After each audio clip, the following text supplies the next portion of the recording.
Hey everyone, welcome to Broadband Deployment News. According to one analyst, it's likely to be 2026 before we start to see a significant number of networks that are BEAD funded being deployed. I'll be right back with that story.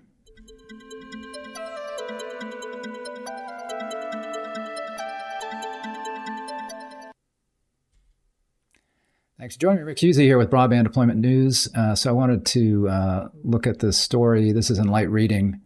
I think this is a little later than I think a lot of people were thinking, but when you really look at the reasons why, it's certainly possible that it will take this long. So you see here, BEAD dollars to flow in later than expected, according to an analyst. We'll see that's Blair Levin.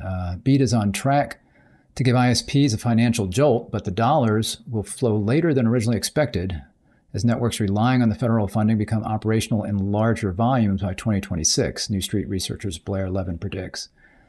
The Broadband Equity Access and Deployment, or BEAD program, is poised to provide a material stimulus to broadband service operators with respect to government-subsidized footprint expansion, but the dollars will flow later than originally expected.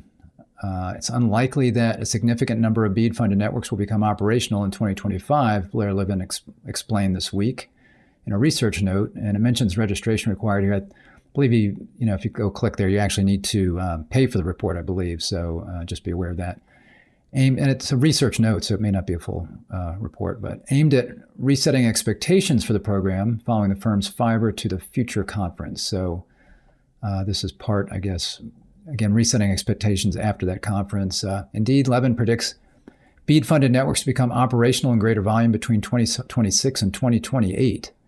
Even so, he said, he expects BEAD to be one of the biggest events in the telecom sector in 2024 and 2025 as the government doles out $42.5 billion to help expand high-speed internet access in unserved and underserved areas. So I don't know how much money is going to be doled out this year based on his predictions, but certainly 2024, a lot's happening basically in this program, and it has been happening.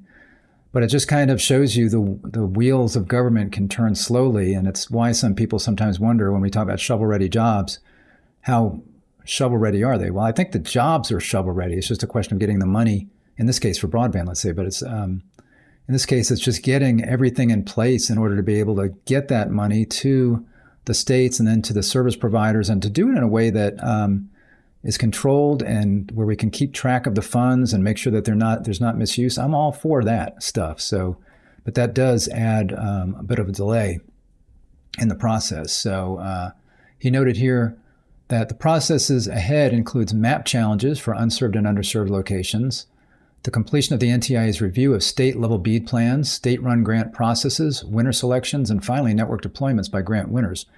So, and all of this takes place at varying times because all the states are not doing these things at the same timeline.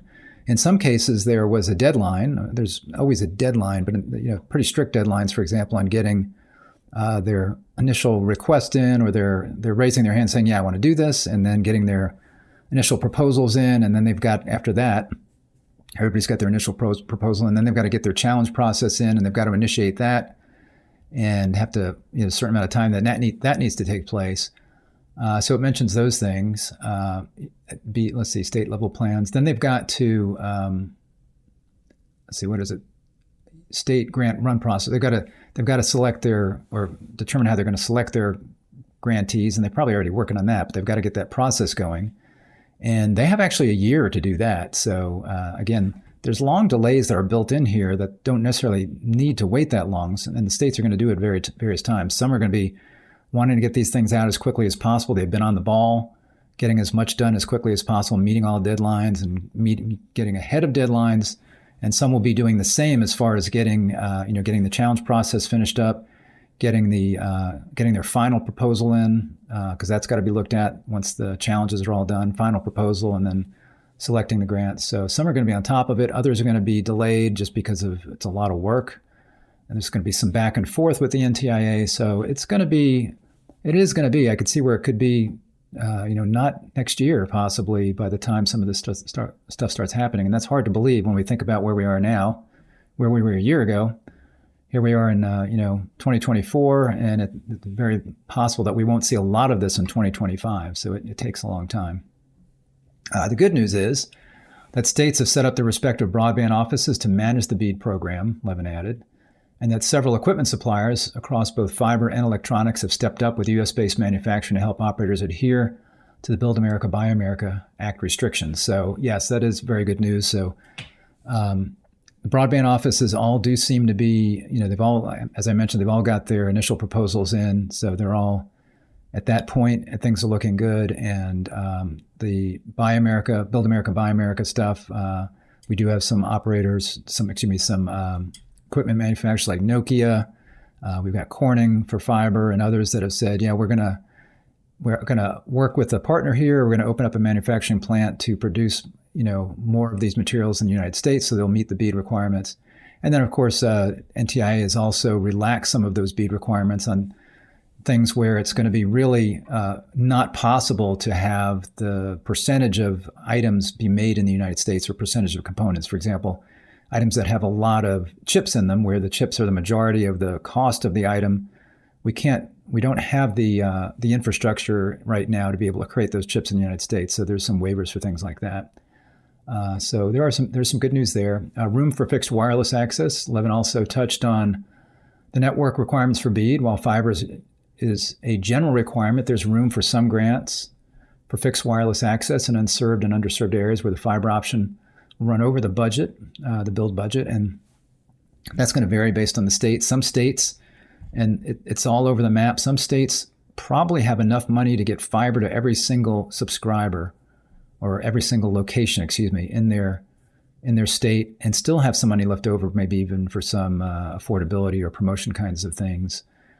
Whereas other states are, struggling to be able to get fiber to a good number of customers, but they're going to have to go to other technologies. And that just varies. It's going to vary based on how much money they got, how difficult the topography is, and how many customers there are, the costs involved based on the density of the project, those kinds of things. So that's going to vary. But again, they do have options once they get over that extremely high cost threshold to be able to consider other technologies like fixed wireless over fiber. Meanwhile, operators are still forming their attitudes, and this is a serious problem. Meanwhile, operators are still forming their attitudes towards BEAD. New Street Research analyst Jonathan Chaplin reiterated in a separate note, registration also required there, that Charter Communications and Frontier will focus on states that are friendliest to private investment. However, some smaller operators such as TDS and Shentel have lost interest in BEAD given the red tape and heavily handed regulation, he noted. And TDS and Shentel, they're smaller, but they're not the smallest. There are a lot of small operators that are in these locations where you don't have a larger operator anywhere near them, and they've been providing broadband for years, and they've got areas they'd like to extend out into, but they are not going to be that interested in BEAD funding because they, again, being the size they are, it's just a difficult situation for them to try to navigate all of this. Now, let me say, go to our website. If you are a internet service provider, there's lots of ways we can help you. And if you are looking for help with BEAD funding, grants, those kinds of things, especially if you're a small operator, check us out. And we've got up there, if you look for broadband grants, you'll find information on that, on how we can help. And there's other things that we can help with that I'll probably mention here. For example, all of the services, once you build the network, you can't just build a fiber network. You've got to have other things going on like device activation, provisioning. You're going to need CALIA. You're going to need end user support. You're probably going to want to be able to do something other than just connect people. You might want to have a voice service, and probably don't want to build that yourself, especially if you're smaller. We can help you with that, or IPTV, lots of things we can do. So check us out there at zquorum.com. So again, this is a concern that I have, is that and I've heard from some of our customers when we've reached out to them and to see if they could use some help. They're like, we just feel like just the larger operators are going to be getting this, or sometimes it's like feel like only the municipalities, they're really focusing on those, and that municipalities are certainly a valid broadband operator in an area, but they tend to do the populated areas. You've got lots of areas in between small towns and small cities where you've got areas that other smaller operators, like I say, independent telephone companies, independent cable companies, some fixed wireless operators that want to do fixed wireless or may want to expand into fiber, that are going to need to be able to be funded to do that. And a lot of them are saying, no, we don't want to mess with the BEAD thing. So we'll see how that goes. That's going to be something where the states, once they get into that process and they start seeking out which operators want to participate, I think they're going to find some holes in their map. And they're going to have to proactively go after some operators and say, listen, what do we need to do to get you interested in this? And what can we do? And if it's not something that's supported in the notice of funding opportunity, they might have to get with the NTIA and seek waivers in certain areas, because the goal of this, we got to keep this in mind, the goal is to get broadband to every single location in the United States. And that's reliable broadband. The preference is fiber. Certainly fixed wireless can fill in the gaps on difficult areas, but that is the goal. So anytime we look at that, should be the primary goal. And if we see other things that are causing that goal to be not met, then those things should probably be waived. And I'm talking about things about, if you have to get environmental kinds of research reports and maybe certain labor things that are in there that are secondary to the goal, then those things may need to be looked at, because a lot of the regulations, a lot of those secondary things are not what's important. This is not why we're putting all this money forward for this. It's for broadband services. So let's keep that in mind as we go through that. Additionally, uncertainty about the future of the ACP, the Affordable Connectivity Program, is also playing a role. Various speakers at the conference, the Fiber to the Future event, also mentioned that the end of NTIA would make many BEAD locations unattractive build opportunities, Chaplin explained. Maybe, obviously, if you can go into an area and know that you're going to get a percentage of people that get free internet, you can give them free internet and still get paid for it, then you're like, yeah, I can make a better case here, because I'm going to sign up these people that would qualify for an ACP-like program if it's not the ACP, and then they will, it makes perfect sense for them to get service. They're not going to have to pay anything if they get the low-cost option, for example. And then I charge $30, maybe they get a $30 subsidy. So yeah, it's easy to make your return on investment if you know you can get more customers in an area. But I don't know, that might be a little bit of a reach. And frankly, if they do revitalize ACP or have some other program, they need to make changes to it where it's going to be harder to qualify. And I would say that it should be where you cannot use that subsidy for a higher priced plan. So if operators have a low cost plan that is sufficient for good service for somebody, let's say it's 100 by 100 symmetrical, something like that. You have that plan. And let's say, it's a $30 subsidy. I don't know if that's the right number, but let's say that's what it's going to be.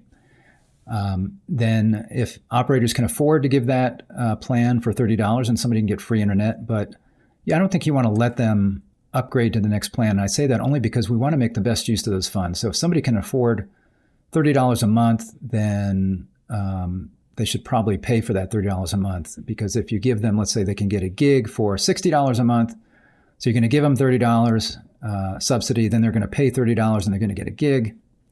Then that's money that could have went to somebody else that can't afford that $30 at all. So I think some changes would need to be made to ACP. I think that means that the number of people that would qualify would be fewer. And right now, the number of households that qualify is over a third of the households in the United States qualify or would qualify for the ACP if it were still valid or viable. It will be ending this month. There's going to be some partial payments this month, no payments next month. So basically partial payments with what's left in the program this month. And it would have lasted longer had we had, I shouldn't say that. I mean, there was well over 20 million households in the United States were signed up for it. And I think there were quite a few more that could have signed up for it had they chosen to. So I think the next program needs to be limited to those that actually really need that subsidy. Otherwise, you're taking that money and, like I say, giving it to people who could afford that low cost plan, but then want to upgrade to something higher because, like, hey, why not? So anyway, something to keep in mind there. So yeah, this is like I say, some people may have been thinking about this in the back of their mind. The fact that the money that I think we all knew that the money wouldn't probably start to be distributed until sometime maybe later this year, but it sounds like it could be a little bit later than that. And then by the time you get the networks built, see, that's the other thing is once you go through the whole process, you have the challenge process, you do your selection, selection of service providers. You have to do a sub-grantee challenge or a competitive grant process. They got to do that. All that's got to be approved. Then they select their sub-grantees. There's going to be a back and forth with the NTIA. And then finally, when the folks are selected, the sub-grantees are selected, and you then start to get the money to these service providers, and then they have to start to build the network. So they've got to deploy everything, and that's going to take time. They've got to deploy all those networks. And then there's everything else that's got to go on top of that. As I mentioned, check out our website. There's lots of ways we can help you, but there's other things that you need to have in place. You can't just say, well, here's a connection, here you go.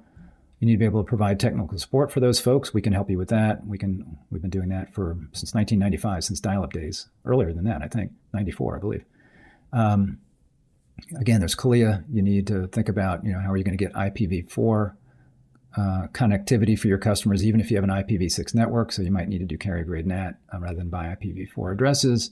Like I said, voice service, IPTV service, device provisioning. If you're on fiber, activation of those ONTs, we can help you with all of those things. So check out our website at zquorum.com.